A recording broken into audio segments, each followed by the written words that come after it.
मित्रांनो, जय शिवराय. आपण आहे सातारा जिल्ह्यामध्ये वाई तालुक्यात आणि वाई तालुक्यात किकली या गावी मैदान संपन्न झालं. यात्रेनिमित्त भव्यदिव्य ओपनचं मैदान पार पडलं.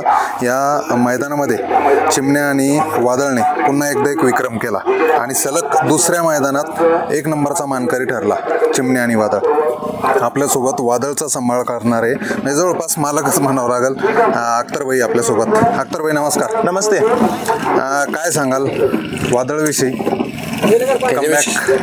कमबॅक तर 100% आहे, त्याच्या रक्तातच आहे तो कमबॅक. आणि त्याच्याबद्दल बोलायला तेवढं थोडं आहे. म्हणजे त्यानं संघर्ष भरपूर भोगलेला आहे आणि त्या संघर्षाला मात करून आज वादळनं एक नंबर केला आणि मागल्या मैदानात बी एक नंबर केला. सलग दुसरं मैदान आहे, सलग एक नंबर राहिला. आज बऱ्याच जणांची चर्चा होती की चिमण्यामध्ये दुसरा पायरा आहे, वादळ दुसऱ्या पायऱ्यात आहे. पण अमित शेटने पुन्हा एकदा धप्पा दिला आणि घरचाच साज पळवला, घरचाच ओढ पळवला आणि एक विक्रम केला परत. ते मास्टर माइंड आहे अमित शेट. मैदानात जास्तवर ना नाव बैला पायरा माहित होता ना मला माहित होता. कुणाला सगळं पायरा माहित नव्हता. फक्त असं सांगितलं की नियोजन झालंय आणि बैल घेऊन मैदानामध्ये या. चर्चा दुसऱ्याच बैलांची. हा, असंच कळत होतं थोडं. मला आज का कळलेलं होतं की खरपुडीचा हार नाही म्हणून वादळला. हा, असं मला पायरा कळलेला होता. किती दिवस बांधून होता वादळ? 1 महिना 10 दिवस बांधून होता. आणि काय झालं होतं नेमकं? त्याची नक्की थोडक्यात म्हणजे आमच्या भाषेत मध्ये नक्की इचकलेली होती. अच्छा. जे नक्की जी आहे ती इचकलेली होती. थोडा ते पडताना पुण्याच्या मैदानामध्ये त्याला लागलेलं होतं. म्हणजे पुढे थोडी थांबायची जागा नसल्यामुळे ते दगडातनी त्याचा पाय वर खाली झालता नक्कीला. आणि त्या नक्कीला थोडा मार बसल्यामुळं तो बांधून होता. तुम्हाला लक्षात कसं आलं? लंगडत होता बैल. मैदानात घरी गेल्यानंतर बैल दुसऱ्या दिवशी धुयाला घेतला तरी बैल फ्रेश होता. पण तिसऱ्या दिवशी बैलानं पाय असा वर धरला, दुखायला लागल्यानंतर बैल थोडासा पाय वर धरल्यानंतर माझ्या लक्षात आलं. मी व्हिडिओ केला. आमचे मित्र आहेत दिलीप माळी बेडकचे, आरक बेडकचे डॉक्टर, त्यांना मी फोन केला, व्हिडिओ पाठवला. तर ते म्हणले बैल घेऊन या. घेऊन गेल्यानंतर तिथं बघितलं सगळं वगैरे, जिथे तिथे चेकअप केला बैलाचा. चेकअप केल्यानंतर डॉक्टरने सांगितले की त्या नक्कीला मार बसलाय. तिथं थोडा बैलाला त्यांनी ट्रीटमेंट केली आणि त्याच्यानंतर आपण बैल घरी आणला. आता वादळ किती दिवसापासून तुमच्याकडे?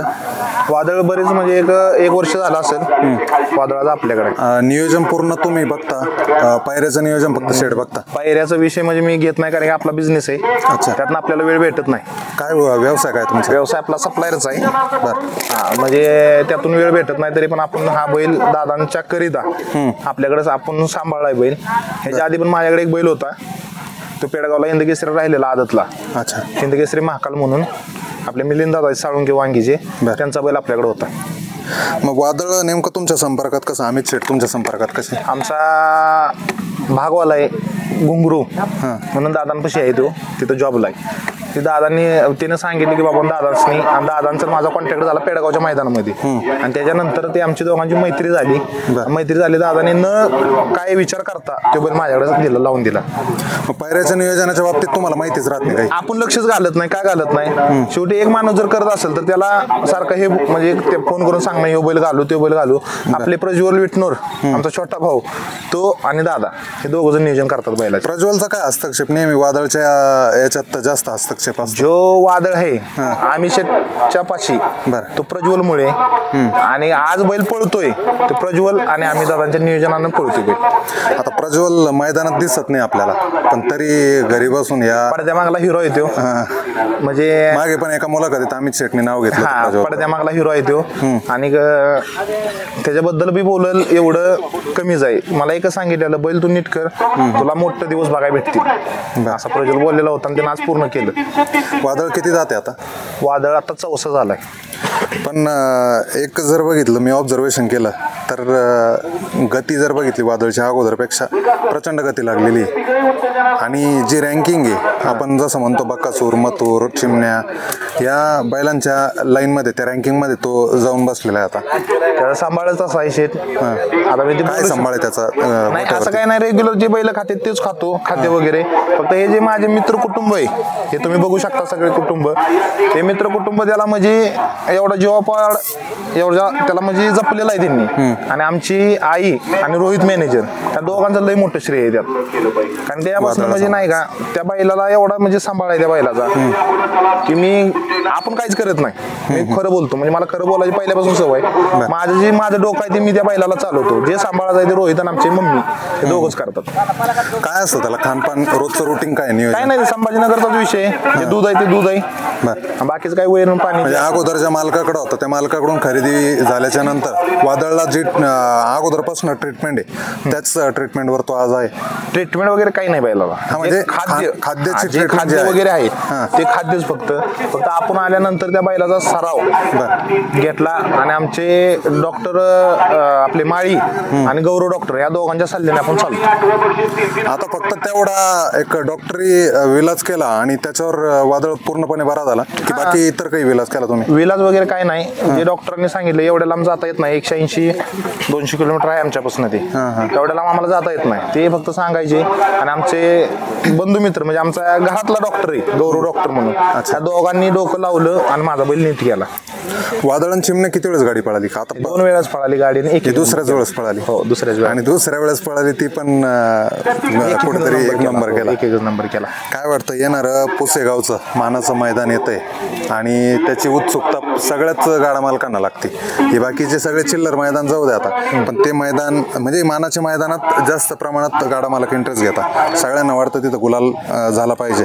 100%. आम्ही 2 वर्षामाग टीव्हीला बघत होतो आणि आज आम्ही लाईव्ह बघतोय. म्हणजे हा फरक लांबचाच आहे असं म्हणाय गेलं. लोकांच्या मुलाखती तुम्ही बघत होते? आज पहिले बघत होतो, मुलाखती बघायचो. त्या टायमाला संभाजीनगरची गाडी पळत होती आपला लखन आणि अर्जुन देवा लखन, ह्या गाड्या पळायच्या होत्या पहिल्या. त्या आम्ही फक्त टीव्हीला बघत होतो. दादांना सकाळी पण बोललो, फक्त दादा जे झालं स्वप्न जे होतं आमचं, आम्हाला पण वाटत होतं की बाबा आमच्या पण दारात बैल असावा, दररोज गुलालात असावा. पण हे जे आम्ही मैदान बघितली, वादळी कधीच आपली इज्जत आणि नाक असं कधी असं खाली जाऊन दिलं नाही, मान आपली कधीच खाली घालून दिलेलं नाही त्यानं. आणि जे येणारे पुशेगावचं हे मैदान आहे, परमेश्वराच्या जर कृपेने आपल्या नशिबात जर असेल तर तिथलं आपल्याला गुलाल पण भेटेल. आता नेहमी तुम्ही वादळच्या नियोजनात आहे, त्याच्या पायऱ्याच्या नियोजनात जरी नसले पण तुम्ही मैदानात आहे. 9 तारखेला 9 नोव्हेंबरला फॉर्च्युनरचं मैदान होत आहे. चर्चा भरपूर आहे, सोशल मीडियात चर्चा जास्त आहे. काय वाटतं तुमचा अंदाजा काय वाटतो वादळमध्ये कुठला नंदी पळाला पाहिजे? आता कसं घरचे 2 नंदी अंदाजा विचार. अंदाज फक्त काय जरी हाई गाडी जरी पळाली चिमण्या आणि वादळ तरी काही अडचण नाही आपल्याला. आणि बघा शेवटी मालक आहे, मालकाचं मालक होता येत नाही. त्यांचं जे डोकं लागेल त्या डोक्याला आपण कायम म्हणजे त्यांच्या मागणं आपण जाणार आहे. त्यांनी फक्त पुढे चालायचं, आम्ही त्यांच्या माग आहे. वादळ घरी कोणाच्या हातावर आहे? आमचा रोहित आणि मम्मी. बरं, दोघांच्या हातावर आहे. तुम्हाला मारतो का? मला मारलेलं होतं मध्ये इथं, नाही म्हणजे तरी 48-50% होते मला. मी त्याला दूध वगैरे पाजत होतो पहिला, पण त्यांना अचानक आपलं मला मारले बैलानं. मैदानात किती लोक येतात सोबत मित्रमंडळी? भरपूर पोर आहेत, म्हणजे घरा शेजारचे म्हणजे बैल वगैरे असते, त्यामुळे म्हणजे एकत्र येत नाही. एकत्र आम्ही 15-16 जण असतो. अच्छा. हा, 15-16 जण आम्ही येतोच. आता अमित शेट विषयी काय सांगाल? कारण आज अमित शेटचे 3 बैल म्हटले, शंभू असेल, चिमण्या असेल, वादळ असेल, हे तिघही बाहेर आहे. एकही आज त्यांच्या दारावरती नाही, पण तिघांना पण गुलाल आहे कायम. हो, एक वेगळा रेकॉर्ड 3 बैलांच्या नावावरती होतो. काय सांगाल? ज्याचं नीतिमत्ता साप आहे त्याच्या दावणीला हा बैल पळतोच. तो बैल कुणाच्याही दावणीला असून दे, जो मालक आहे त्यांची नीतिमत्ता साप आहे त्या माणसाची. आणि कधी कुठल्या मनात म्हणजे त्यांचा खोटपणा नाही, काही नाही. त्यामुळे त्यांच्या दावणीला त्यांचं म्हणजे जेवढे बैल झाले त्यांच्या दावणीला पळतच होती बैल.